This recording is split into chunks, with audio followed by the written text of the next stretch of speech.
Kelima tersangka yang merupakan Komisioner KPU Kepulauan Aru ini diserahkan oleh penyidik Polres Kepulauan Aru kepada Kejaksaan Tinggi Maluku.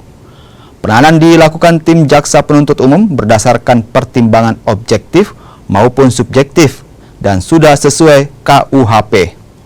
Kelimanya diduga korupsi dana hibah pilkada di Kepulauan Aru tahun 2020. Sementara itu, kuasa hukum kelima tersangka memastikan penahanan tersebut mengabaikan Undang-Undang KPU.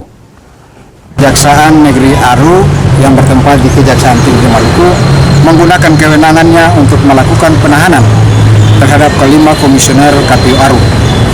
Akan tetapi pada saat mau melakukan penahanan, saya sempat selaku kuasa menanyakan kepada jaksa yang menerima tahap 2 itu, apakah Undang-Undang KPU diabaikan?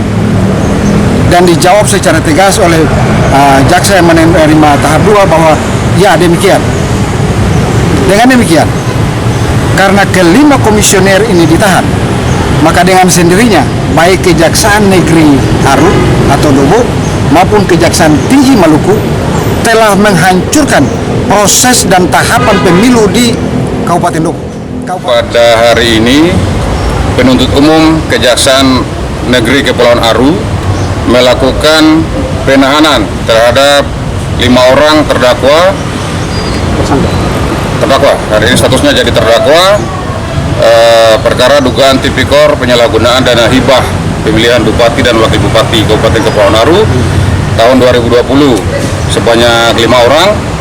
Hari ini ditahan di rutan, dititip di rutan Ambon untuk 4 orang, sedangkan yang perempuan dititip di lapas perempuan. Ditahan selama 20 hari. Ini untuk persiapan dilimpahkan ke Pengadilan Tipikor Ambon.